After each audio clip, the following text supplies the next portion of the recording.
Medina के आकाश में रमजान की खुशियां फैल रही थीं। चारों ओर सहरी की तैयारियां हो रही थीं, लेकिन हजरत फातिमा रजी अल्लाह ताला अन्हा का घर शांत और निःशब्द था। हजरत फातिमा रजी अल्लाह ताला अन्हा पूरी रात इबादत करने के बाद रोजा रखने के लिए सहरी खाने आगे बढ़ी, लेकिन देखा कि घर में एक बूंद पानी के अलावा और कुछ भी खाने को नहीं था। उन्होंने थोड़ा पानी पिया और अल्लाह से दुआ करते हुए कहा, ऐ अल्लाह, मैं यह रोजा तेरी ही रजामंदी के लिए रख रही हूँ। अगर तू हमें तंगी भी देता है तो वह भी तेरी रहमत है। जैसे ही यह दुआ खत्म हुई, मस्जिद नबवी से फज्र की मधुर अजान की आवाज गूंजने लगी, जो मानो पूरे मदीना को इबादत के लिए जगा रही थी। फज्र की नमाज अदा हो चुकी थी। मदीना के आकाश में सूरज झांकने लगा था। कुछ सहाबा मस्जिद नबवी से बाहर निकल रहे थे और कुछ व्यापारी रोजी रोटी कमाने के लिए निकल पड़े थे। इसी बीच हजरत अली रजी अल्लाह ताला अन्हु भी काम की तलाश में घर से बाहर निकले। इधर जैसे जैसे सुबह आगे बढ़ रही थी,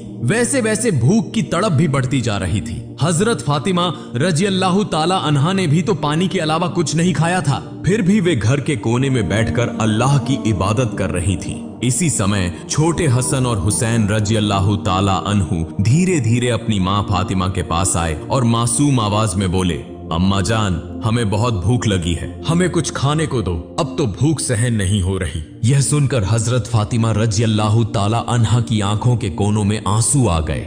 दिल कराह उठा, लेकिन वे कुछ कह नहीं सकी। फिर भी अपने बच्चों के सामने मुस्कुराकर बोली, बेटा, यह दुनिया तो बस एक इम्तिहान है, थोड़ा सब्र करो, इंशाअल्लाह तुम्हारे अब्बा जान कुछ खाना लेकर आएंगे। यह सुनकर छोटे हसन और हुसैन रजी अल्लाह ताला अन्हु खुश होकर वहां से चले गए, लेकिन वे भी इफ्तार का इंतजार कर रहे थे। हजरत फातिमा को भी बहुत तेज भूख लग रही थी, सिर हल्का झंझना रहा था। तब उन्होंने अल्लाह से दुआ की, अल्लाह, तू ही हमारा रिज्क देने वाला है। ऐ अल्लाह, हमें रिज्क अता फरमा, हमारे बच्चों को तकलीफ सहने की ताकत दे। ऐ अल्लाह, हमारे ईमान को मजबूत रख। इस कठिन परीक्षा के बावजूद उनके दिल में न कोई शिकायत थी, न कोई मायूसी था, तो बस सब्र और अल्लाह पर तवक्कुल। इधर हजरत अली रजी अल्लाह ताला अन्हु को अब तक कोई काम नहीं मिला था। सूरज धीरे धीरे आसमान के बीचों बीच पहुंच चुका था। चिलचिलाती धूप और गर्मी की तपिश मदीना की जमीन को जला रही थी, लेकिन जैसे ही उन्हें घर की याद आई, उनकी आंखों में आंसू आ गए।